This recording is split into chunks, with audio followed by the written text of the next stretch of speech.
दोस्तों, इंसान कभी न कभी किसी से ज़रूर प्यार किया है, चाहे भले वो एक तरफा हो। उसकी भी कभी न कभी चाहत ज़रूर होगी। उसकी तमन्ना होगी कि मैं अपने प्यार से मिलूं। लेकिन कई बार सफलता मिलती भी है और कई बार नहीं भी मिलती है। वो इंसान बहुत कोशिश करता है कि अपने प्यार के सामने जाऊं, उससे बात करूं। लेकिन जब उसको ये पता लगता है कि जिसके पीछे मैं दीवाना हुआ पड़ा, जिसके पीछे मैं बहुत मेहनत किया, और तब जा कर के वो मिला या मिली, लेकिन वो एक इंसान नहीं है, वह तो एक प्रेतात्मा है। तो आप समझो उसके दिल पर क्या गुजरती होगी। उस समय उसका दिल क्या कह रहा होगा कि हमने ना जाने इसके लिए कितने कितने जुगाड़ लगाए, कितने हमने मेहनत किया, और नतीजा हम एक प्रेतात्मा को अपना दिल दे बैठे। नमस्कार दोस्तों, मैं हूँ राज और आप देख रहे हो हाईवे 33। दोस्तों, ये कहानी है जो हमें भेजे हैं, उनका नाम है अजय। लेकिन अजय का अपना खुद की कहानी नहीं है। ये कहानी का शुरुआत हुआ था कपिल, उनका एक बॉस, मालिक का बेटा। तो चलिए आज की कहानी हम स्टार्ट करते हैं अजय जी की ही पॉइंट ऑफ व्यू से। दोस्तों, मेरा नाम अजय है। मैं हरियाणा का एक शहर में नौकरी करता था। वैसे मैं उत्तर प्रदेश का रहने वाला हूँ। एक फैक्ट्री में मैं सीनियर बंदा था। फैक्ट्री का जिम्मेदारी मेरे कंधों के ऊपर में थी। मेरी भी उम्र कोई खास ज़्यादा नहीं थी। 26-27 के आसपास मेरी उम्र उस टाइम थी और साल था 2010 का। मेरे फैक्ट्री के मालिक मुझे बहुत चाहते थे। लेकिन जब उनका बेटा फैक्ट्री में आने लगा और तब थोड़ा फैक्ट्री में अलग रंग ढंग होने लगा था। वो हमारे काम में दखल अंदाजी करने लगा था। जो मैं काम अपने सुचारू रूप से करवा रहा था, उसका नया नया आइडिया हमारे काम को रोक रहा था, प्रोडक्शन रोक रहा था। इससे फैक्ट्री का काम अब रुक सा गया था। कई बार दिक्कत का सामना करना पड़ा था और तब बड़े मालिक आए थे। मैं सारी बात बड़े मालिक को बताता हूँ कि देखिए, हमारा काम तो बहुत सफलतापूर्वक चल रहा था, लेकिन जब से छोटे मालिक आए हैं, इस काम में इंटरफेयर करने लगे हैं, कुछ न कुछ ज़रूर बदलाव करा रहे हैं और इस वजह से माल का प्रोडक्शन रुक रहा है। और तब बड़े मालिक समझाते हैं कि इसका जो मन में फैक्ट्री में लगा हुआ है कुछ दिन के लिए है, ये ऐसा ही करता है। नए नए काम में इसकी रुचि होती है और देखना कुछ दिन के बाद इसकी रुचि यहाँ से ख़त्म हो जाएगी।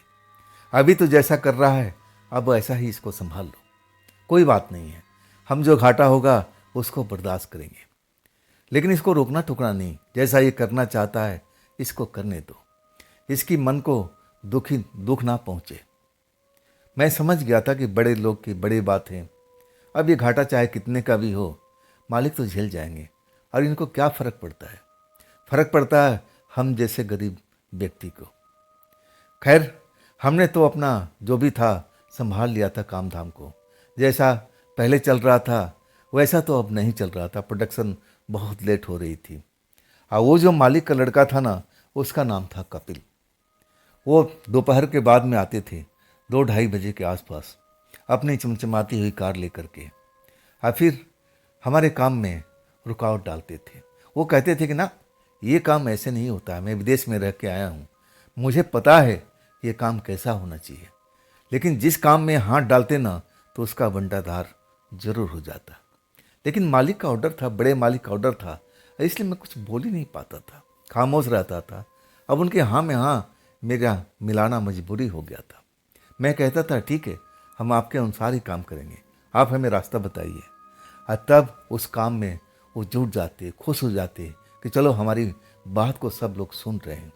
उनका मन में एक जोश जाग जाता, नए नए आइडिया लगाते और कहते, देखो अजय, ऐसे काम नहीं होता है, तुम हमारे तरीके से काम करो। मैं मानता हूँ कि काम में लेट होगा, लेकिन काम बहुत बढ़िया होगा। अब हम लोग क्या कर सकते थे, उनके आदेश के अनुसार हमें चलना पड़ता था। और वो जाते भी थे, मुझे उनके चक्कर में लेट हो जाता था। नहीं तो मैं अपनी फैक्ट्री से अपनी मोटरसाइकिल उठाता था और 9 बजे मेरी ड्यूटी ख़त्म हो जाती थी और फिर मैं अपने कमरे पर, किराए का कमरा था वहाँ पर चला जाता था। उनके आने की वजह से सब मेरा दिनचर्या गड़बड़ होने लगी थी। कभी कभी तो रात को 12 बजे निकलते थे। उनका आइडिया रोज का रोज नया होता था और हम लोग कुछ बोल ही नहीं सकते थे। जब वो निकलते तब मैं निकलता था। कभी कभी रात को 12 बजे, कभी 11 बजे, ऐसा पूरा महीना से चल रहा था। जो कर्मचारी थे ना, बेचारे वो भी सब कुछ झेल रहे थे। लेकिन उनका क्या, टाइम तो जो सैलरी थी उनके टाइम पर तो जरूर आ जाती थी। अब उनको क्या करना था, काम चले या ना चले, मालिक का नुकसान हो या ना हो, वो अब बेचारा अपना तो काम कर रहे थे। खैर, जब कुछ महीना दिन उनके साथ मुझे रहते हुए हो गया, तब मैं उनके नेचर को समझने लगा था। दिल के बड़े भोले थे, दिल के साफ सुथरा थे। उनकी शादी भी हो गई थी। शायद इसी नेचर की वजह से उनका तलाक भी हो गया था। पत्नी के साथ उनकी बनी नहीं थी, क्योंकि अपने अपने दिमाग इनका अलग था, अपना दिमाग अलग चलाते थे। इसलिए दोनों का तलाक भी हो गया था। इसके बाद तो आज़ाद हो गए थे। उनके पास तो टाइम ही टाइम था। पिता का अथाह पैसा था, उनके पास किस चीज़ की कमी थी।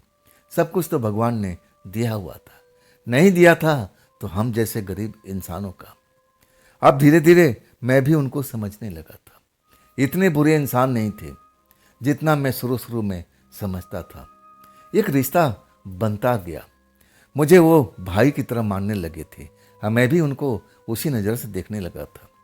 मुझे लगता था कि इनकी बात में टाइम तो ज़रूर लगेगा, लेकिन ये जो हमें लाइन बता रहे हैं ना, ये बड़ा मुश्किल वाला काम है। लेकिन एक बार जब ये लाइन सेट हो जाएगा ना, तो प्रोडक्शन हमारा ज़रूर डबल हो जाएगा। और उस चीज़ में वो लगे हुए थे। और इसके बाद मुझे समझ में आ गया था कि चलो इनके साथ हम अपना काम को शुरुआत करते हैं, जो होगा देखा जाएगा। अब तो बड़े मालिक बोल ही चुके हैं, तो हमें घबराने की ज़रूरत नहीं है। हमें प्रोडक्शन की चिंता नहीं है। अगर एक बार इनके साथ में वो काम शुरू हो जाता है, हाँ, तब प्रोडक्शन हमारी धड़ाधड़ शुरू हो जाएगी। एक रिश्ता सा उनसे बन गया था। एक दोस्त की तरह हम लोग रहने लगे थे। वो बात बात पर मुझे बुलाते थे, अरे अजय इधर आना, इधर आना, देखो ये मैं जो काम कर रहा हूँ ये सही है कि नहीं है। मैं देखता था, मुझे लगता था कि ये गलत है। और तब मैं उनको समझाता था कि नहीं, ऐसे नहीं, ये ऐसे होना चाहिए। वो बुरा भी नहीं मानते थे और कहते थे कि मुझे लग रहा था कि मैं कुछ गलत कर रहा हूँ, लेकिन समझ में नहीं आ रहा था। चलो अच्छी बात है, तुमने बता दिया। मेरे जो मालिक थे ना, थोड़ा दिल फेंक किस्म के भी थे। जो कहते हैं ना, लड़कियों को देख करके, सुंदर लड़कियों को देख करके दिल हार जाना, वो ऐसे ही थे। उनकी जो शादी हुई थी, प्रेम विवाह हुआ था। और जिस लड़की से शादी हुई थी, अब उसके साथ भी ज़्यादा दिन तो उनका साथ नहीं रहा, तलाक हो चुका था। न जाने ऐसे क्या खटपट हुई थी दोनों के बीच में, और ज़्यादा दिन तक निभ नहीं शादी पाई थी। तलाक हो गया, शादी टूट चुकी थी। लेकिन जब मैं उनको समझने लगा ना, तो उनके दिल में ऐसा कुछ हलचल जरूर होता था। वो मुझसे पूछते थे कि देख यार, मेरी पहला प्यार तो अब मेरी किस्मत खराब था, मेरी शादी टूट गई। मैं उसको, लड़की को बहुत चाहता था। अपने दिल की बात मुझसे वो शेयर करने लगे थे। हाँ, मैं भी उनकी बात को सुनता था। मैं उनको जानने लगा था। मुझे लगा कि इंसान गलत नहीं है। इसके पास जो पैसा है ना, ये कुछ भी कर सकता है, कुछ भी चाहे खरीद सकता है। और मैं तो ऐसा ही सोचता था। लेकिन एक रात जब वो निकलते हैं ना, रात को करीब 12 बजा था। हाँ, मैं उनको बोल रहा था कि सर आप चले जाओ, काफ़ी लेट हो चुका था। और तब मेरी तरफ देख के कहते हैं, अरे छोड़ो ना, कौन मेरा घर पे इंतज़ार कर रहा है, मेरी पत्नी भी तो नहीं है, उसका तलाक हो गया। मैं उनको दर्द को समझता था। और तब आखिरकार वो जाने को राजी होते हैं। जैसे जाते हैं, मैं भी बाइक लेकर के उनके पीछे पीछे निकल लिया। अब जिस रास्ते से वो निकलते थे, उसी रास्ते से मुझे भी निकलना था। आगे चल के हमारी कॉलोनी थी, जहाँ पर हम किराए का मकान में रहते थे। रास्ता हम दोनों का एक ही था। वो हमारी कॉलोनी से बहुत दूर अलग शहर में उनका कोठी था, जहाँ पर वो रहा करते थे। निकल तो गए, इसके बाद मैं भी संतोष का सांस लेता हूँ, संतुष्टि होती, चलो अब चले गए और हमें भी निकलना चाहिए।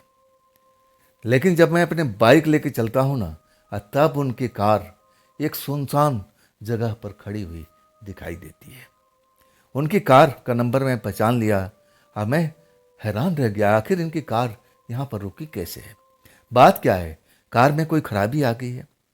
मैं जल्दी से बाइक दौड़ाता हुआ उनके पास पहुँचता हूँ और तब देखता हूँ वो कार में तो थे ही नहीं। कार तो बिल्कुल खाली था। तो आखिर गए कहाँ? मेरा दिल तेजी से धड़कने लगा। अरे भाई, ये एरिया ठीक नहीं है। जहाँ पर इन्होंने कार रोका था वो सुनसान एरिया थी और फैक्ट्री के कुछ लोग थे जो पुराने लोग थे, उनका मानना था कि इस जगह पर भूत प्रेत भी कभी न कभी दिखाई देते थे। मेरा तो दिल कांप गया था, कहीं उनके साथ में कोई हादसा तो नहीं हो गया, कोई भूत प्रेत जैसी चीज़ उनके सामने तो नहीं आ गई। आखिर कहाँ गए कपिल सर, कहाँ गए कपिल सर, कहाँ गए? मैं तो एकदम परेशान हो गया था। बाइक रोक करके मैं हर तरफ देखने लगता हूँ, लेकिन वो कहीं मुझे नज़र नहीं आते। मैं आवाज़ देता हूँ कि सर आप कहाँ हो, कपिल सर आप कहाँ हो, लेकिन मेरी कोई आवाज़ का अब जवाब भी नहीं मिलता। मैं उस रात इतना परेशान हुआ था जो मैं ही समझ सकता हूँ। कार बिल्कुल सही सलामत थी, कार में एक खरोच तक नहीं था। चमचमाती हुई कार खड़ी नज़र आ रही थी, कार खुली भी थी। ऐसा नहीं था कि कार बंद करके वो कहीं चले गए होंगे, कार अनलॉक थी। मैं कार का सीट खोल के देखता हूँ, दरवाज़ा खोल के देखता हूँ, लेकिन कार के अंदर थे ही नहीं। मैं इतना परेशान हो गया, मुझे कुछ सूझ नहीं रहा था कि मैं करूँ तो क्या करूँ। मैं अपने जेब से मोबाइल मिलाता हूँ, मोबाइल निकालता हूँ और फिर सर को मैं डायल करता हूँ। घंटी बजती है लेकिन फ़ोन उठाते ही नहीं है। एक बार फ़ोन करता है, दो बार करता है, तीसरी बार जब फ़ोन कट जाता है तब मैं ज़्यादा परेशान हो जाता हूँ। कपिल सर के सर के साथ में क्या हुआ, ऐसा क्या घट गया, कपिल सर है कहाँ पर? वो जो एरिया था जहाँ पर कार खड़ी थी, दोनों तरफ में जंगल झर जैसा माहौल था। मेरी हिम्मत नहीं हो रही थी कि मैं उस जगह पर अंदर जाऊं, खेतों के अंदर घुस जाऊं, जंगल में घुस करके कपिल सर की तलाश करूं। मेरे में इतनी हिम्मत नहीं थी, क्योंकि मैं जानता था इस जगह पर भूत प्रेत घुमा करते हैं। हाँ, मैं भूत प्रेत को मानता भी था, लेकिन कभी देखा नहीं था। लेकिन डर तो हर इंसान को लगता है भूत प्रेत से, वैसे ही मुझे भी डर लग रहा था। पूरा 1 घंटा बीत जाता है। मैं तो अब बड़े मालिक को फ़ोन मिलाने वाला था कि मैं उनको बता दूं कि ऐसे ऐसे मैं यहाँ पर कार देखा हूँ और साहब तो है नहीं। लेकिन मेरा दिल कह रहा था कि तुम किसी मतलब कहीं फंसने तो नहीं जा रहे हो, कहीं तुम फ़ोन मिलाओ मालिक को और ये साहब कहीं से निकल कर के कार में आ जाए और तब तुम क्या जवाब दोगे।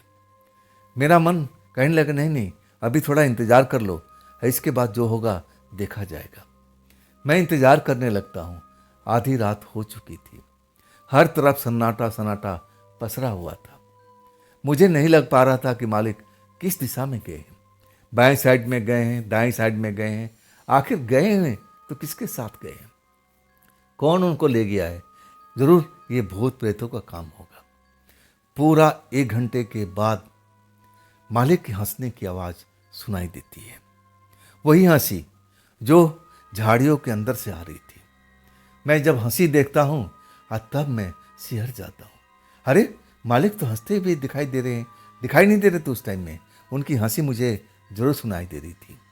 उस जगह पर अंधेरा था और इसके बाद वो उस झाड़ियों में से निकलते हैं और हंसते हुए मुस्कुराते हुए कार की तरफ बढ़ जाते हैं, आते हैं जहाँ पर मैं उनका इंतजार कर रहा था।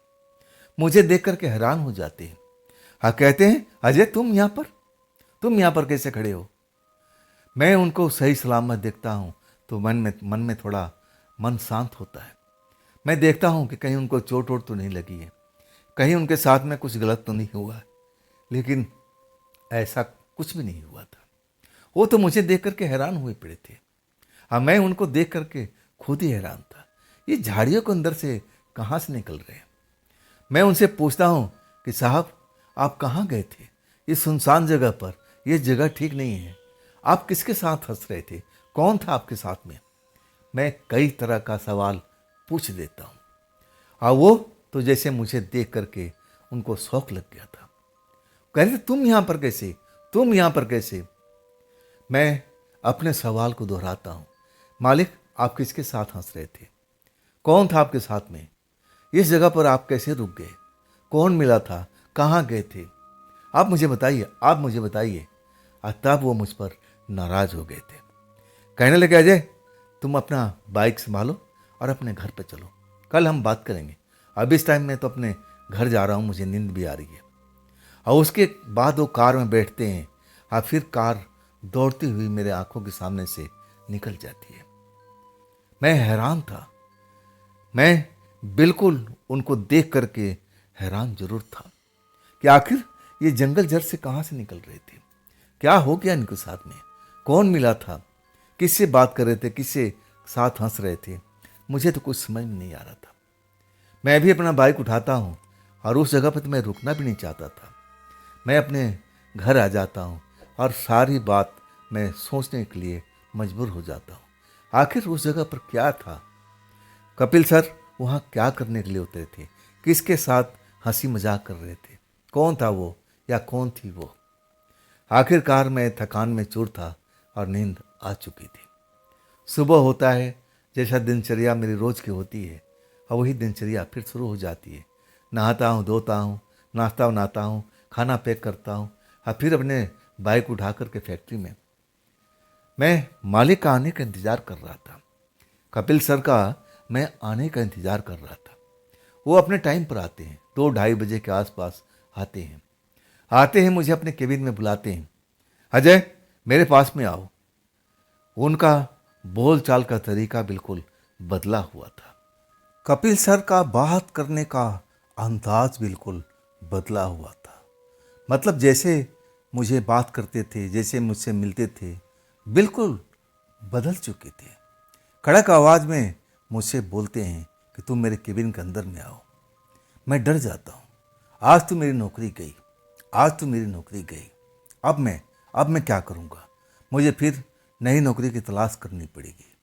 मैं डरा हुआ, सहमा हुआ और मैं उनके केबिन में जाता हूँ। वो फ़ोन पर किसी से बात कर रहे थे। मुझे देख करके बैठने का इशारा करते हैं। मैं कुर्सी पर स्थान ग्रहण कर लेता हूँ, लेकिन दिल की धड़कन बढ़ी हुई थी। मैं समझता था कि आज तो मेरी छुट्टी हो जाएगी। जिस तरह से मुझसे बात किए थे, मैं अंदाज़ा लगा चुका था। आखिरकार फ़ोन बंद होता है। आप फिर मेरी तरफ देखते हैं। आप कुछ पल तो मेरे चेहरे की तरफ देखते रहते हैं। आप फिर कहते हैं, हाँ अब बताओ अजय, तुम उस जगह पर क्या कर रहे थे? मैं तो यही सवाल उनसे पूछना चाहता था और वो सवाल मुझसे पूछ रहे थे। और तब मैं अपने आप को रोक नहीं पाया। मैं बोलता हूँ कि सर, मैं आपको उस जगह पर देखा ना तो मुझे डर लग गया था, क्योंकि मैं वहाँ पर जो एरिया है थोड़ा अलग किस्म की है। यहाँ फैक्ट्री के जो पुराने लोग हैं बताया करते हैं कि उस जगह पर भूत प्रेत का साया नजर आता है। वहाँ पर आपका कार खड़ी देखा तो मैं डर गया था। मुझे लगा कि आपके साथ में कहीं कुछ गलत तो नहीं हो गया, इसलिए मैं आपको तलाश करता रहा। ना जाने कितनी आवाज़ दिया, घंटों तक इंतज़ार करता रहा, लेकिन आपका कोई अता पता नहीं था। मैं तो मालिक को फ़ोन भी करने वाला था, बड़े मालिक को, लेकिन मैं इंतज़ार किया कि चलो मालिक कहीं गए हुए हैं और आ ही जाएंगे। और तब तक आपकी हंसी मुझे सुनाई देती है। मैं बोलता हूँ, अब मालिक मेरे चेहरे को जैसे ताड़ रहे थे। वो मेरी हर आवाज़ को सुन रहे थे, समझ रहे थे। मैं बोलता चला गया। मुझे तो डर लग रहा था कि आपके साथ में कुछ बुरा ना हो गया, क्योंकि इलाका भूत प्रेतों का है, इसलिए मैं घबराया हुआ था। और कोई बड़ी बात नहीं थी मालिक। और तब वो मेरी तरफ देखते हैं और फिर मुस्कुराते हुए कहते हैं, ऐसी कोई बात नहीं है, ऐसी कोई बात नहीं है। उनके चेहरे पर जो पहला गुस्सा मैं देखा था वो बिल्कुल शांत हो गया था। वो मुझे समझाते हुए कहते हैं, अजय तुम्हारे मन में जो शंका था ना वो गलत है। अरे भूत प्रेत कहाँ होता है, मैं भूत प्रेत को नहीं मानता। वो मुझे बताने लगे कि उस रात में क्या हुआ था, उनके साथ में क्या घटना घटी थी, सब कुछ वो बता रहे थे। वो कहने लगे कि देखो, मैं तुम्हारे सामने ही तो कार से निकला था। जब मैं उस जगह पर पहुंचता हूं ना, तो एक लड़की तेजी से रोड को क्रॉस कर रही थी। सफ़ेद कपड़ा पहने हुए, बहुत ही खूबसूरत थी। उसकी आंखें बहुत ही सुंदर थी, खुले हुए बाल थे और इतनी तेजी से दौड़ती हुई सड़क को क्रॉस कर रही थी। मैं उसको देख ही नहीं पाया था। अचानक जब देखता हूँ तो मेरे होश उड़ जाते हैं। मैं ब्रेक लगाता हूँ और तब तक तो देर हो चुकी थी। टक्कर लग जाती है। मुझे लगा कि ये लड़की तो आज गई, आज मेरे हाथों अब इसका काम तमाम हो गया। लेकिन वो लड़की उछल जाती है, लेकिन मेरे सामने दौड़ करके आ जाती है मेरी खिड़की पर। और तब तक मैं बहुत भयभीत हो चुका था, मैं कांप रहा था। वो लड़की मेरे शीशे पर दस्तक देती है और तब मैं उसको जिंदा देख करके हैरान हो जाता हूँ। वो मुझे दरवाज़ा खोलने के बोलती है और मैं दरवाज़ा खोलता हूँ और तब मुझे कहती है, आप ठीक हो ना, आपको चोट तो नहीं लगी? मेरी गलती थी, मेरी वजह से ये सब हुआ है। ना मैं दौड़ती हुई सड़क को पार करती और ना आप ब्रेक लगाते और ना आपको भी परेशानी होती। कहीं चोट तो नहीं लगी? वो मुझे छूने लगी, मेरे चेहरे को। वो बोलने लगी, कहीं आपको नुकसान तो नहीं पहुंचा है? और तब मैं कहने लगा, नहीं नहीं, मेरे को ज़्यादा कुछ नुकसान नहीं हुआ है, मैं ठीक ठाक हूँ। लेकिन वो कहने लगी, आप बहुत घबराए हुए हो, आप बहुत डरे हुए हो। आप डरो मत, आप डरो मत, मेरा घर बिल्कुल पास में है। आप मेरे घर पर चलिए, मैं आपको अब पानी पिलाती हूँ और फिर आप देखना बिल्कुल सही हो जाएंगे, आपकी घबराहट दूर हो जाएगी, अब मुझे भी बहुत अच्छा लगेगा। मैं उसकी बातों में फंस गया था। मुझे लगा कि हाँ, ऐसा करना ज़रूरी है, मेरी घबराहट भी दूर हो जाएगी और मैं उस लड़की के साथ अब एक तरह से सम्मोहन में फंस चुका था। और इसके बाद मैं उस लड़की के साथ उसी रास्ते पर चला जाता हूँ। आगे जाता हूँ तो मुझे एक पुराना सा घर नज़र आता है। घर में रोशनी थी, लेकिन घर में लड़की अकेले थी। मुझे पानी पिलाती है और मेरे शरीर को कपड़ा उतार कर देखती है, कहीं आपको चोट तो नहीं लगी? चोट तो ज़रूर लगी थी और वो इसके लिए वो माफ़ी मांगती है कि सब कुछ मेरी गलती की वजह से हुआ है, आप मुझे माफ़ कर दीजिए, आप मुझे माफ़ कर दीजिए। लेकिन वो मेरे सामने कार का टक्कर में उछली थी। मुझे तो लगा कि उसको ज़्यादा नुकसान हो गया। और तब मैं उससे बोलता हूँ कि आपको, मैं जानता हूँ कि आपको चोट लगी है, लेकिन आप मुझे बता नहीं रही है। और तब वो कहती कि नहीं नहीं, मुझे कुछ भी नहीं लगा है, आप देख सकते हो, मैं बिल्कुल सही सलामत हूँ। और उसके बाद वो लड़की पानी पिलाती है और फिर मैं उसके आँखों में जैसे एकदम गुम सा हो जाता हूँ। मैं उस लड़की से बहुत प्यार करने लगता हूँ इतनी देर में, और मैं उसी लड़की के साथ कुछ पल बिताता हूँ और वो मुझसे कहती है कि मैं भी आपको बहुत प्यार करने लगी हूँ, मेरी गलती ही थी, इसलिए ये सब हुआ, मुझे माफ़ कर दीजिए। मैं उस लड़की को माफ़ कर देता हूँ और फिर मैं मन में मेरे उसके लिए चाहत बढ़ जाती है। मैं भी उसको कहता हूँ कि आप बहुत सुंदर हो, मैं भी आपको चाहने लगा हूँ। और फिर हम लोग एक एक हो जाते हैं। वो लड़की मुझे बहुत प्यार करती है और इसके बाद वो लड़की मुझे सड़क तक छोड़ने के लिए आती है और कहती है कि मैं 15 दिन के लिए कहीं जा रही हूँ, अब 15 दिन के बाद हम फिर मिलेंगे। जब मालिक बात ख़त्म करते हैं ना, मैं समझ नहीं पाता हूँ आखिर उस जगह पर घर कैसे है। वहाँ तो बिल्कुल सुनसान जगह है। मैं उस जगह पर अंदर तक नहीं गया था, सड़क से आते जाते मैं ज़रूर देखता था, सुबह में भी और रात में भी। उस जगह पर मैं जब भी गुजरता था ना, मुझे डर भय महसूस होता था, क्योंकि पुराने लोग कुछ जो फैक्ट्री में थे, जो शुरू से काम करते थे, वो बताया करते थे वो जगह डरावना है, वहाँ पर आत्माएं घूमती हुई नजर आती है। मैं इसलिए डरा रहता था।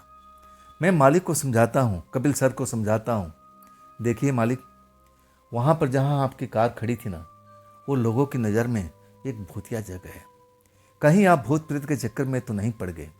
कहीं वो लड़की कोई भूतनी वगैरह तो नहीं है?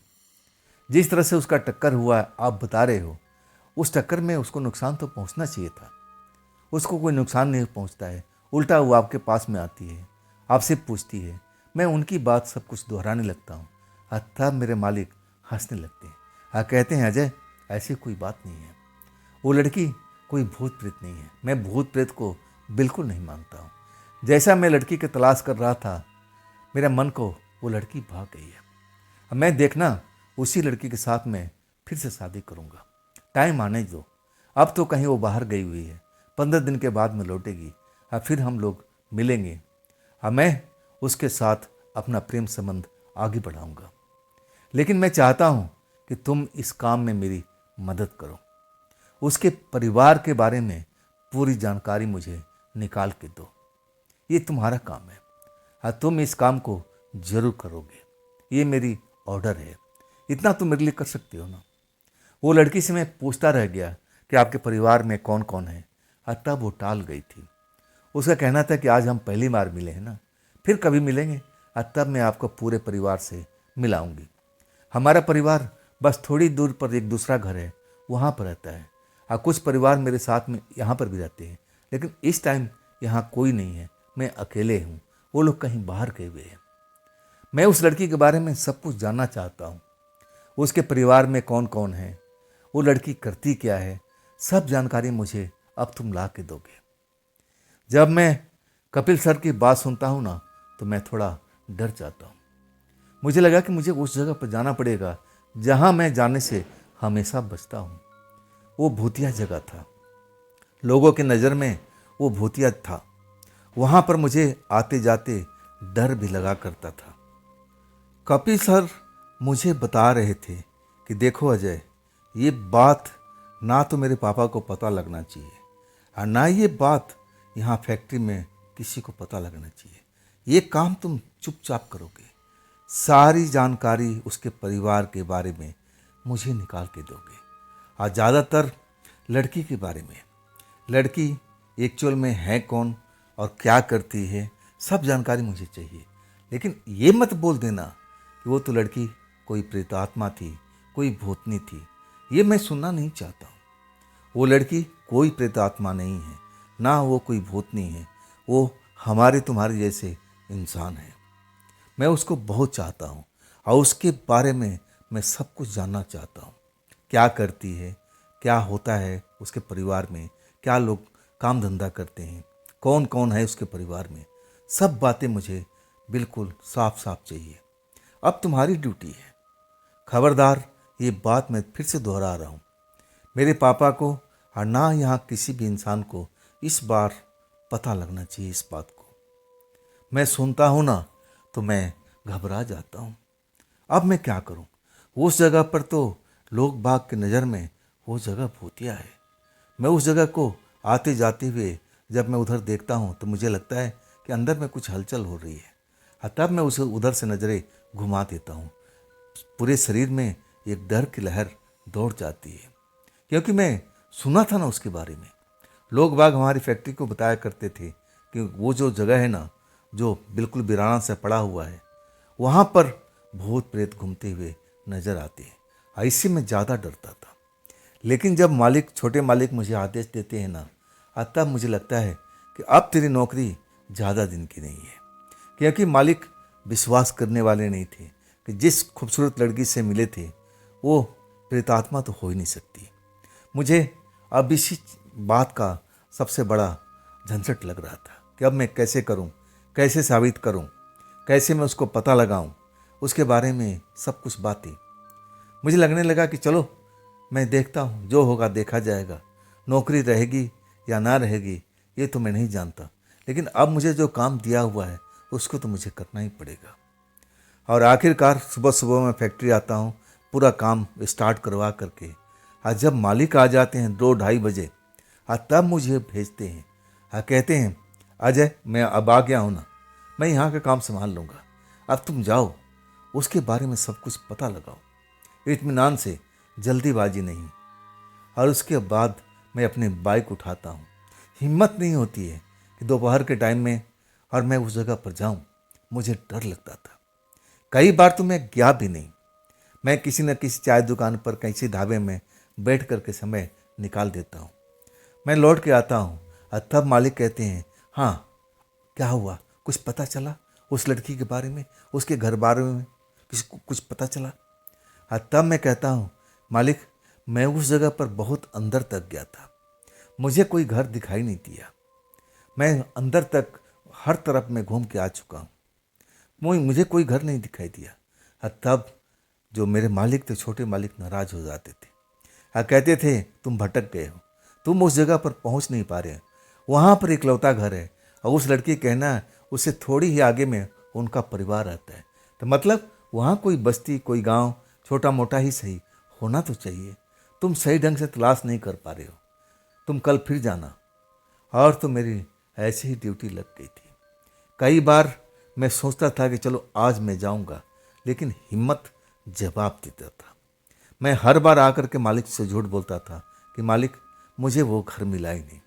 और तब मालिक नाराज हो जाते थे, कहते थे ऐसा हो ही नहीं सकता है, ऐसा हो ही नहीं सकता है, जरूर वहाँ पर घर है, तुम उस घर तक पहुँच नहीं पा रहे हो, तुम कोशिश करो, वो घर जरूर तुम्हें मिलेगा, तुम गलत दिशा में जा रहे हो, तुम सही दिशा में जाओ।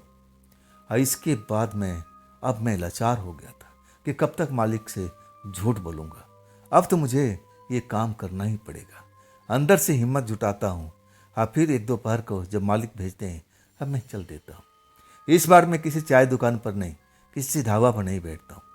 उसी जगह पर जहाँ पर मालिक का कार रुका हुआ था, वहाँ मैं साइड में मोटरसाइकिल खड़ा करता हूँ और फिर हिम्मत जुटाता हूँ। और जिस जगह से मुझे मालिक निकलते हुए दिखाई दिए थे, मुझे अच्छी तरह से याद था। डर तो ज़रूर लगता है दिन के टाइम में भी। और फिर मैं हिम्मत जुटा करके अंदर दाखिल हो जाता हूँ। अंदर झाड़ी झाड़ी ऐसे ही जंगल झाड़ मुझे दिखाई देते हैं। मैं अंदर चला जाता हूँ, अंदर बढ़ते जाता हूँ। डर लगता है, लेकिन अब तो काम तो करना ही था। तब मुझे कोई घर दिखाई नहीं पड़ता। मैं काफ़ी अंदर आ चुका था। जब मुझे कोई घर नहीं दिखाई देता तो मुझे लगने लगा कि मैं अब फालतू टाइम खराब कर रहा हूँ। लेकिन ये बात मैं कितनी बार मालिक को बताऊँगा? ऐसा झूठ तो मैं कितनी बार बोल चुका हूँ। मेरे मन में भी जिज्ञासा हो गई थी कि वो लड़की बताई थी कि उसका वहाँ पर घर है, चलो घर तो होना चाहिए ना। जब मालिक उस घर में गए थे तो घर कहाँ है उसका? मैं जब अंदर आ जाता हूँ और जब मुझे कुछ भूत प्रेत दिखाई नहीं देते, हालांकि दिन का वक्त था, और तब मेरी हिम्मत मेरे साथ देती है। मन में जिज्ञासा होता है कि चलो कुछ और आगे चलते हैं, दाएं बाएं घूमते हैं, कहीं ना कहीं उसका घर तो दिखाई देगा। आखिरकार एक पुराना घर मुझे नजर आता है, और बड़ा मुश्किल से नजर आया। और वो तो जैसे पेड़ों से, जंगली झाड़ियों से छिपा हुआ था। मैं जब पास पहुंचता हूं ना, तब मुझे उसका ईंट पत्थर नजर आता है। जंगली बैल उस घर को पूरी तरह से अपने कब्जे में ले रखे थे। बड़ी मुश्किल से वो घर नजर आता है। घर का दरवाजा था, बहुत ही पुराना था, और उसमें तो कोई ताला वगैरह भी नहीं लगा था। शायद लगा होगा, जंग खा करके टूट गया होगा, या न जाने क्या हुआ। मैं घर तो देख लिया, लेकिन ये घर इतना अकेला इस जंगल झर में क्यों है भला? मेरी हिम्मत उस जगह पर जवाब देने लगी थी। मेरा तो मन कर रहा था कि बेटा यहाँ से लौट जा, इस घर में जाने का सोचना भी मत। मैं अपना हिम्मत बिल्कुल फिर से आजमाता हूँ कि चलो एक बार देखते हैं घर खुला है कि नहीं खुला है। लेकिन जब मैं दरवाजे पर अपना दबाव डालता हूँ, दरवाज़ा खोलने की कोशिश करता हूँ, तब वो दरवाज़ा टस से मस नहीं होता है। और इसके बाद मैं ज़्यादा कोशिश नहीं करता हूँ। मुझे मालिक की कही हुई बात आती है कि वो लड़की ने बताया था इस घर के आगे उनका परिवार रहता है। तो अगर ये लड़की का घर मिल चुका है तो उसका परिवार का भी घर होगा। चलो आगे बढ़ते हैं, अब जा कर के पता करते हैं। अगर कोई घर है, कोई गांव है, कोई बस्ती है, तो ज़रूर मुझे दिखाई देगा। मैं अब पार करने लगता हूँ उस जंगल को, झर को। जब मैं पार करता हूँ तो आगे खेतों का खुला हुआ इलाका दिखाई देता है। मतलब वो जंगल झर ज़्यादा लंबा चौड़ा नहीं था। मैं खुले इलाका में आ गया था। तब देखता हूँ ये गांव सा है, छोटा ही गांव है। वहाँ पर कुछ लोग भी मुझे नज़र आ रहे हैं। मैं तो देख करके खुश हो गया था कि चलो शायद वही गांव है क्या। मैं जल्दी जल्दी उस गांव की तरफ आ जाता हूँ। तब वहाँ मुझे खेतों में कुछ लोग काम करते हुए नज़र आ जाते हैं। मैं उनसे राम राम करता हूँ, फिर अपना आने का मकसद बताने लगता हूँ। कहता हूँ भाई साहब, यहाँ पर एक जंगल के घर है जो काफ़ी पुराना है। घर आप लोग का है क्या? तब मुझे हैरानी से देखने लगते हैं। कोई जवाब नहीं देता, एक दूसरे की तरफ इशारा कर देते हैं कि मतलब उससे जाकर पूछो, उससे जाकर पूछो। मैं 3 लोग से पूछ चुका था कि भाई साहब, ये सामने जो जंगल है रोड के किनारे, वहाँ पर एक पुराना घर है, वो पुराना घर आप लोग का है क्या? वो भी एक बूढ़े आदमी के पास भेज देता है। बूढ़ा आदमी बीड़ी पी रहा था खेतों के मुंडेर पर बैठ करके। अब मुझे आता हुआ देख करके बीड़ी का जो कस था जोर जोर से लगाने लगा। जब तक मैं उसके पास पहुंचता हूं, वो बीड़ी पी चुका था और जूठन को नीचे फेंक चुका था। मुझे देख रहा था। जैसे मैं उसके पास पहुंचता हूं, तब वो मुझसे पूछ बैठता है, क्या जानकारी चाहिए तुम्हें? क्या रास्ता भटक गए हो? तब मैं कहता हूँ, नहीं नहीं, मैं रास्ता नहीं भटका हूँ, मैं एक जानकारी चाहता हूँ। इस जंगल के अंदर में एक पुराना मकान है, वो पुराना मकान आप लोग का है। वो बूढ़ा मुझे गौर से देखता है, नीचे से ऊपर तक, फिर कहता है, तुम कौन हो और उस घर के बारे में तुम्हें क्यों जानकारी चाहिए? तुम कहाँ रहती हो? वो कई तरह का सवाल मुझसे पूछ बैठता है। तब मैं अपने बारे में सब कुछ बताता हूँ कि जो पास के इंडस्ट्री एरिया है, मैं वहाँ पर एक फैक्ट्री में काम करता हूँ। मैं उस घर के बारे में जानकारी चाहता हूँ। बस इतनी सी तो बात है। अगर आपके गांव की है, आपकी जान पहचान की घर है, तो मुझे बता दीजिए ना। वो मुझ पर नाराज हो जाता है। कहता है कि तुम यहाँ से चले जाओ, उस घर के बारे में और किसी से जिक्र मत करना। उसकी बात सुनकर के मेरे पूरे शरीर में दहशत होने लगती है। जिस अंदाज से वो बात को करता है, मुझे तो बड़ा डर लगने लगता है। तब मैं कहता हूँ, चाचा ऐसा आप क्यों कह रहे हो? क्या है उस घर में? क्या है घर की सच्चाई? वो मुझे फिर कहता है, तुम यहाँ से चले जाओ, चले जाओ, उस घर के बारे में फिर मुझसे दोबारा मत पूछना, और यहाँ पर उसके बारे में और किसी से भी मत सवाल पूछ लेना, नहीं तो तुम्हारे साथ बहुत कुछ बुरा होने लगेगा। मैं खौफ में पड़ जाता हूँ उसकी बात सुन करके, लेकिन मैं वहाँ से जाता नहीं हूँ। उसी के पास मुंडेर पर मैं भी बैठ जाता हूँ और मैं सिगरेट का पैकेट निकालता हूँ। कभी कभी मैं टेंशन में होता था तो मैं ज़रूर कस लगा लेता था। मैं सिगरेट का पैकेट खोल करके और चाचा को ऑफ़र करता हूँ, चाचा सिगरेट पियो, लो। और मैं भी एक सिगरेट निकाल लेता हूँ और चाचा मेरी तरफ देखते हुए, उनके मन में शायद इच्छा हो रही थी कि मैं सिगरेट पीऊँ। अब मैं फिर पैकेट से निकाल के उनको दे ही देता हूँ, लो चाचा सुलगाओ, मैं भी सुलगा रहा हूँ। शायद वो लालच में आ गए थे सिगरेट के कस के लिए, और वो आखिरकार सिगरेट सुलगा देते हैं। धीरे से कहते हैं, देखो ये तूने बात मुझसे पूछी ना, और किसी से मत पूछना, नहीं तो तुम्हारे साथ में अनर्थ हो जाएगा। तुम जिंदा नहीं बचोगे, तुम मारे जाओगे। तुम उस घर के बारे में कुछ जानते नहीं हो। वो घर किसका है तुम्हें कुछ भी जानकारी नहीं है। अगर मैं तुम्हें बता दूं ना, तुम बिल्कुल भागते हुए नजर आओगे। मैं डर तो रहा था, लेकिन उस घर के बारे में मुझे जानकारी चाहिए थी और मैं अपने मालिक को बताना भी चाहता था। तब मैं कहता हूँ, चाचा शायद आप सही कह रहे हो, मैं उस घर को देखा हूँ, वो बहुत ही डरावना घर लग रहा है। वो घर तो जैसे दिखाई नहीं दे रहा था, जंगली बेलों से उस घर को पूरी तरह से कवर कर रखा है। बड़ी मुश्किल से उसका दरवाज़ा मुझे नज़र आया है, और वो भी दरवाज़ा मैं कोशिश किया था खोलने के लिए, लेकिन खोल नहीं पाया।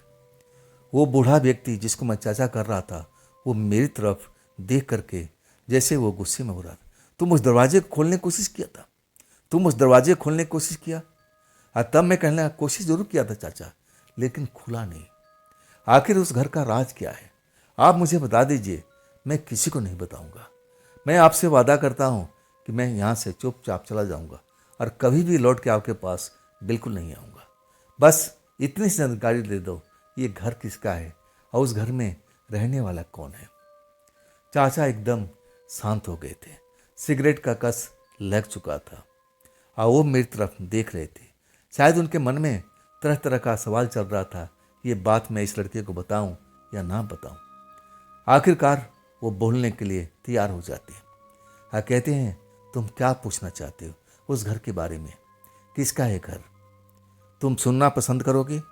तब मैं कहता हूँ, हाँ चाचा, मैं इसी काम के लिए तो यहाँ पर आया हूँ। मैं उस घर के बारे में पूरी जानकारी चाहता हूँ कि उस घर में कौन कौन रहता है, किसका घर है, सब कुछ आप बताइए, जितना जानकारी है। तब कहते हैं ये कभी घर हमारे परिवार का ही था, लेकिन आप अभी का नहीं, सालों साल हो चुका था। इस घर में अब हमारे जैसे कुछ परिवार भी रहा करते थे, लेकिन उस घर में एक खूबसूरत लड़की भी रहती थी। अब उसका शादी करने का टाइम आ चुका था, लेकिन वो किसी और लड़के से प्यार करती थी। आखिरकार वो अपना जिद परिवार को बताती है।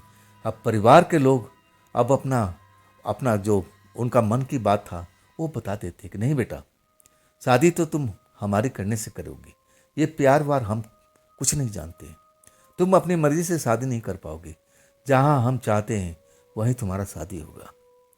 लड़की विरोध करती है, विरोध को दबा दिया जाता है, लड़की को घर में बंद रखा जाता है कि लड़की कहीं बाहर ना निकल जाए। लेकिन एक रात को उसको मौका मिलता है और इसके बाद चुपचाप दरवाज़ा खोलती है, वहाँ से निकल भागती है, उस रोड पर पहुँचती है। उस रोड पर वो रोड पार करती है और तभी एक गाड़ी का शिकार बन जाती है। अचानक कोई गाड़ी तेज़ी से आती है और उसको कुचल करके भाग जाती है और उसके बाद उस लड़की का अंत हो जाता है। लेकिन मरने के बाद भी वो मरती नहीं है। उसकी जो शरीर था वो तो ख़त्म हो चुका था, लेकिन उसकी आत्मा अब उस घर में नजर आने लगी थी।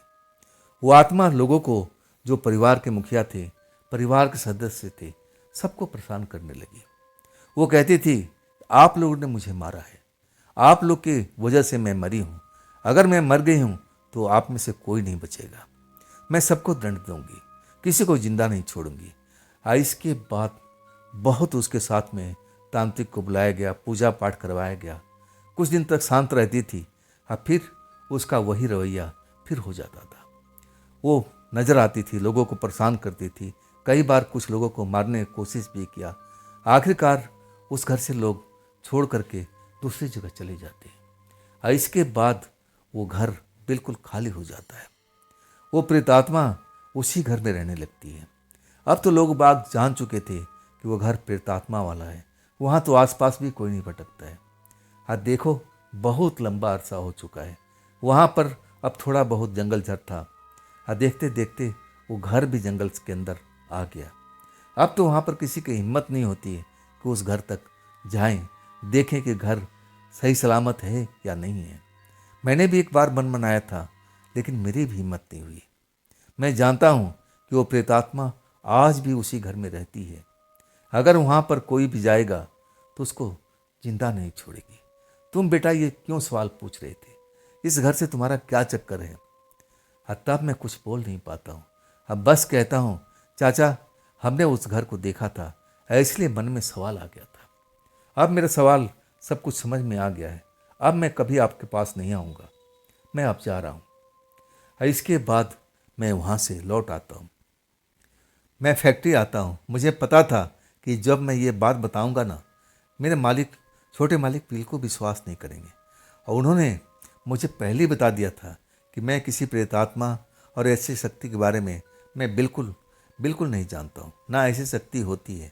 वो लड़की जो है ना, जीती जागती है, इंसान है, उसके बारे में मुझे पूरी जानकारी चाहिए। अब मैं कहाँ से जानकारी दूँ? जो मैं जान चुका था अब मैं वही तो बताऊँगा। फिर मालिक मेरे पर भड़क जाएंगे, इस बार हो सकता है कि मुझे नौकरी से भी निकाल दे। मुझे डर लग रहा था।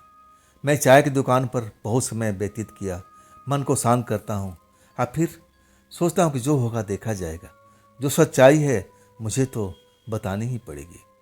और आखिरकार मैं जब फैक्ट्री लौटता हूँ, मालिक मेरा इंतज़ार कर रहे थे। मुझे देखकर खुश हो जाते हैं और कहते हैं, अजय बैठो, क्या जानकारी लाए हो, क्या उस परिवार के कोई लोग तुम्हें मिला? तब मैं कहता हूँ, हाँ मिले लोग। और उसके बाद सारी कहानी मैं दोहरा देता हूँ, मैं पूरी कहानी बता देता हूँ ना। मालिक मुस्कुराते हुए नजर आते हैं, उनको डर नहीं लगता है, कहते हैं फिर वही कहानी तुमने आज बदल के सुना दिया। वो लोग हैं वहाँ पर, मैं उनसे मिलना चाहता हूँ। तब मैं कहता हूँ, मालिक आप वहाँ मत जाइए, जाना ठीक नहीं होगा, क्योंकि आप उस लड़की से, उस आत्मा से आप मिल चुके हैं। वो आत्मा आपको ज़रूर आपको कुछ गलत कर देगी, आप मत जाइए, मैं आपसे रिक्वेस्ट करता हूँ। तब मालिक कहते हैं, अरे अजय, तुम भी पढ़े लिखे हो, तुम इतना भी नहीं समझते कि आत्मा वगैरह कुछ नहीं होती, ये मनगढ़ंत बातें होती है, तुम्हें मत सिखाओ, तुम आत्मा के कह करके मुझे मत डराओ। मैं तो बस तुमसे जानकारी चाहता था, तुमने जानकारी ला दिया। वो घर कितना दूर है उस जगह से?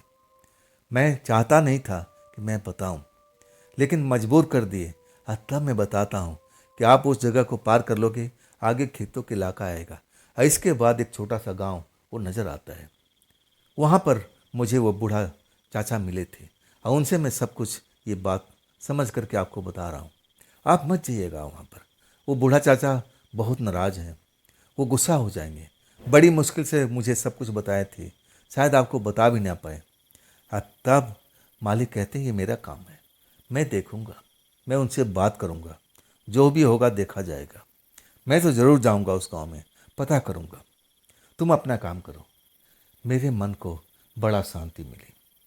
मुझे लगा कि मालिक ज़्यादा नाराज़ हो जाएंगे, हाँ कहेंगे कि अजय, अपना बोरिया बिस्तर बांधो और यहाँ से निकल लो, तुम और कोई काम को तलाश करो, अब तुम्हारी जगह यहाँ पर नहीं है। लेकिन मालिक शांत हो जाते हैं। मेरे मन में जो डर लगा हुआ था नौकरी के प्रति, अब थोड़ा थोड़ा धीरे धीरे शांत होने लगा। अपने काम पर मैं ध्यान देने लगा, और उसके बाद तो ऐसे ही रोज़ का होता था। अब मेरे से पूछते नहीं थे। वो रोज़ 2-2:30 बजे आते थे, और कभी 9 बजे, कभी 10 बजे, कभी 11 बजे वो अपना कार निकालते थे, और फिर निकल जाते थे। और उनके जाने के बाद मैं भी निकलता था। लेकिन मैं अब थोड़ा और डिले करने लगा था। मुझे लगा कि नहीं, जब वो काफ़ी दूर निकल जाएंगे तब मैं निकलूँगा। ऐसे ही मैं अब रोज़ करने लगा था। लेकिन जब 15 दिन बीत जाता है, इस बात को हो जाता है, आखिरकार एक रात को निकलते हैं।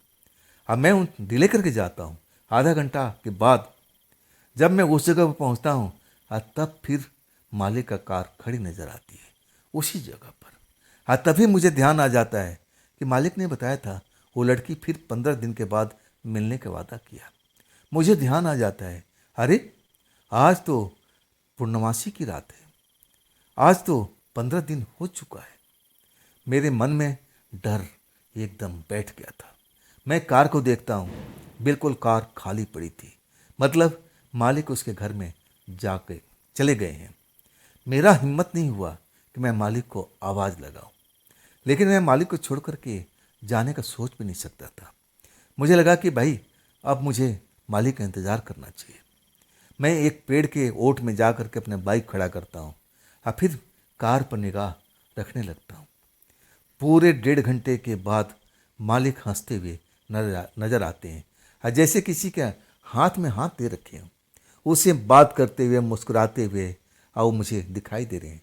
लेकिन साथ में कौन है मुझे बिल्कुल नज़र नहीं आ रहा था। ऐसा लग रहा था कि 2 लोग हैं। मालिक अपना हाथ उसके हाथ में दे रखे हैं, पकड़ रखे हैं, और मुस्कुराते हुए, बात करते हुए अपने कार के पास आ जाते हैं, कार के अंदर बैठते हैं, और फिर अपना हाथ निकाल करके किसी को टाटा बाय बाय करते हैं, और फिर अपने कार स्टार्ट करते हैं, और फिर उनकी कार दूर जाती हुई नजर आती है। ये सब देखने के बाद मेरा हृदय तो कांप गया था। मुझे लगा वही प्रेतात्मा लड़की होगी, वही होगी जिसके बारे में चाचा ने सब कुछ बताया। हे ईश्वर, अब मैं क्या करूं, अब मैं क्या करूं। मैं कुछ देर तक वहीं पर डर के मारे खड़ा रहा, और जब कुछ देर बीत जाता है तब अपने बाइक स्टार्ट करता हूँ, और फिर अपने घर को। मैं रात भर सोचने लगता हूँ कि मालिक ये जो कर रहे हैं ना, ठीक नहीं है, ठीक नहीं है। वो चाचा का कहना था वो प्रेतात्मा अभी तो शायद उनके साथ में प्यार कर रही है, लेकिन जब वक्त आएगा ना तो उनको मार देगी। वो ऐसे ही इंसान के साथ में क्या करती है जो अपने परिवार को नहीं छोड़ रही थी, तो गहरे को क्या छोड़ेगी। मैं डर गया था। मुझे लगने लगा कि ये बड़े मालिक तक बात पहुंचाना चाहिए। क्या मैं पहुंचाऊं? क्या मेरी नौकरी सुरक्षित रहेगी? मैं रात भर सोचता रहा था, और तब मैंने मन बना लेता हूं कि ना, मैं बिल्कुल ये बात मालिक को पहुंचाऊंगा। ये मेरा कर्तव्य है। अगर मैं ये बात नहीं पहुंचाऊंगा और कोई ऊंच नीच हो गया इसके बीच में, मालिक को पता लग गया, और तब कहेंगे अजय तुमने बताया नहीं, तुम्हारे सामने सब कुछ हुआ, तुम सब कुछ जानते थे। अगर तुम मुझे सही समय पर बता देते तो शायद मैं अपने बेटे को रोक सकता था। मुझे यही लगने लगा कि मुझे मालिक को बताना चाहिए। आखिरकार अगले दिन जब मालिक आ जाते हैं फैक्ट्री में, तब मैं छत पर जाता हूँ। मैं आसपास में किसी के साथ बात करना नहीं चाहता था। फैक्ट्री की छत पर जाता हूँ और फिर बड़े मालिक को फ़ोन लगाता हूँ। घंटी बजती है और फिर बड़े मालिक फ़ोन उठाते हैं और इसके बाद मैं शुरू हो जाता हूँ। वो पूरी बात को इत्मीनान से सुनते हैं और फिर कहते हैं, अजय ये कब से हो रहा है? मैं पूरी बात बताता हूँ और कहता हूँ, बड़े मालिक ये बात छोटे मालिक तक पहुँचना नहीं चाहिए। ये बात मैंने आपको बताई है, नहीं तो मुझ पर नाराज़ हो जाएंगे, मुझे नौकरी से निकाल दिया जाएगा। तब बड़े मालिक कहते हैं, तुम कहीं नहीं जाओगे, तुमने बता करके बहुत अच्छा काम किया अजय। अब मेरा काम है अपने बेटे को बचाने का। अब तुम चिंता मत करो, अब मैं जो कुछ होगा सब कुछ संभाल लूँगा, तुम अपना काम पर ध्यान रखो। मेरा मन बड़ा शांत हो गया था। मुझे लगा कि एक बड़ा बहुत भारी बोझ जो मेरे सीने पर पड़ा हुआ था वो हल्का हो चुका है। इसके बाद मालिक अब जो भी करना था वो अपने करने लगे थे। वो तो मुझे बाद में जानकारी मिली थी। इसके बाद जो मालिक मुझसे मिले थे, मैं उनके पास में गया था, मुझे बुलाए थे 2 महीने के बाद में। तब मैं उनके घर पर गया था और तब वो पूरी बात बताने लगे थे। कहने लगे, अजय तुमने सही समय पर हमें बता दिया था, अगर तुम और भी देर करते ना तो ये लड़का हाथ से निकल जाता। वो प्रेतात्मा लड़की जरूर मेरे बेटे को मार देती। तुमने मुझ पर बहुत उपकार किया है, तुम कहीं नहीं जाओगे, हमारी फैक्ट्री में हमेशा रहोगे, हमारे अपना बन करके। लेकिन मालिक ने जो बताया मैं तो बहुत डर चुका था। मालिक तांत्रिक के पीछे, मतलब तांत्रिक लोगों को बेटे के पीछे लगा दिया था। अब जो बेटे कहाँ कहाँ जाते थे उनके, मतलब छोटे साहब, सब कुछ तांत्रिक लोग की नज़र में था। तांत्रिक उस जगह पर पहुँच भी जाते हैं जहाँ पर वो प्रेतात्मा लड़की रहती है। अब उनके घर में पूजा पाठ करते हैं। अब फिर कुछ ऐसे भी तांत्रिक होते हैं जो शक्तिशाली होते हैं और उस प्रेतात्मा को अपने जाल में फंसा लेते हैं। उसके बाद प्रेतात्मा उनके बंधन में आ जाती है, लेकिन कहती है, तुम लोग मुझे छोड़ दो, तुम लोग मुझे छोड़ दो, मुझे ज़्यादा दिन तक तुम लोग अपने कैद में रख नहीं पाओगे, मैं फिर निकलूँगी और फिर तुम लोग को नुकसान पहुँचा दूँगी। लेकिन तांत्रिक कहते हैं, तुम मुझे नुकसान नहीं पहुँचाओगे, अब तुम्हें हम कभी छोड़ नहीं पाएंगे, तुम्हें ऐसी जगह पर हम रखेंगे जहाँ पर तुम कभी निकल नहीं पाओगे। लेकिन वो जो आत्मा थी वो तांत्रिकों को धमकाती रही। कहने लगी, मुझे आज तक कोई रोक नहीं पाया, जब मेरा टाइम आएगा मैं तुम्हारी कैद से बिल्कुल निकल जाऊंगी और इसके बाद वो लड़का कभी जिंदा नहीं बचेगा, उस लड़का को तो मैं जिंदा छोड़ूंगी नहीं। लेकिन अब वो आत्मा को कब्जा में ले चुके थे और इसके बाद जो हमारे मालिक थे उस जगह पर जाते थे, उसको ढूंढने की कोशिश करते थे, लेकिन वो प्रेतात्मा वहाँ थी ही नहीं। प्रेतात्मा को तो तांत्रिक बाबा लोग लेकर जा चुके थे, वो भटकते रहते थे। आखिरकार बड़े मालिक उनको समझाते हैं, सब कुछ बात बताते हैं। तांत्रिक बाबा उनके सामने बैठे होते हैं। तांत्रिक बाबा उनको सब कुछ बताते हैं कि देखो बेटा, जिस लड़की से तुमने प्यार किया था ना, वो कोई मनुष्य नहीं थी, वो एक प्रेतात्मा थी। उसके साथ में जो कुछ हुआ था वो तांत्रिक बाबा सब कुछ बता देते।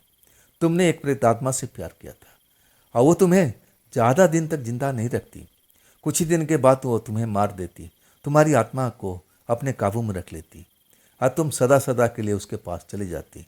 वही तो इसको उसकी इच्छा थी, वो अकेले रहती थी और तुम उसके लायक थे और इसलिए तो तुम पर वो प्रेम जाल का डोरा डाला था और उसके जाल में तुम फंस भी गए थे। अभी भी तुम्हारे पास वक्त है, तुम उसको भूल जाओ। और आखिरकार छोटे मालिक को लगने लगा कि ये सब तो वास्तव में ऐसा हो रहा है। यकीन नहीं करते थे, विदेश में पढ़ाई किए हुए थे ना, भूत प्रेत को मानते नहीं थे। आखिरकार उस घर तक उनको दिन के टाइम में लेके जाते हैं तांत्रिक। कहते हैं, तुम इसी घर में तुम गए थे ना।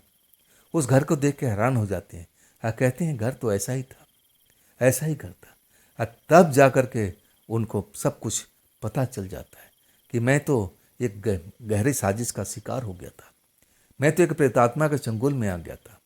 अच्छा हुआ कि मेरी जान बच गई। इसके बाद मुझसे भी सॉरी बोलते हैं कि देखो अजय भाई, आपने बताया था लेकिन मैं आप पर विश्वास नहीं कर रहा था, मुझे माफ़ कर दो, मुझे माफ़ कर दो। मैं माफ़ तो कभी पहले ही कर चुका था। मुझे लगा कि वो प्रेतात्मा ऐसी ही थी। वो क्या मेरे मालिक को, वो तो किसी को कब्जे में ले सकती थी। जितना उसके पास में शक्ति थी, जितना पावर था, वो तो कोई भी रंग रूप अब में आ सकती थी। वो सुंदर जवान ना जाने क्या क्या बन सकती थी। वो तो ऐसे ही थी। आखिरकार उस कहानी का अंत होता है। अब फिर उनकी छोटे मालिक की शादी करा दी जाती है। आखिरकार पत्नी आ जाती है और तब उस प्रेतात्मा को भूल जाते हैं। तो दोस्तों, ये थी आज की कहानी, अजय जी की भेजी हुई। ये कहानी आपको कैसी लगी, कमेंट में ज़रूर बताइएगा। हाँ दोस्तों, अगर आपके पास भी ऐसी कोई घटना है, कोई कहानी है, कोई अपनी आप बीती है, तो आप मुझे ज़रूर शेयर कीजिएगा मेरे इंस्टाग्राम पर, मेरे व्हाट्सएप नंबर पर और मेरी मेल आईडी पर। दोस्तों, ये भी चैनल आप ही का है, तो इसको भी अपना प्यार दीजिए, लाइक कीजिए, सब्सक्राइब कीजिए, शेयर कीजिए अपने दोस्तों को और हाई वाले बटन को ज़रूर दबाइएगा। तो दोस्तों, फिर हम मिलते हैं कल की रात इसी चैनल पर, इसी टाइम पर। आप लोग अपना ख्याल रखिएगा। नमस्कार।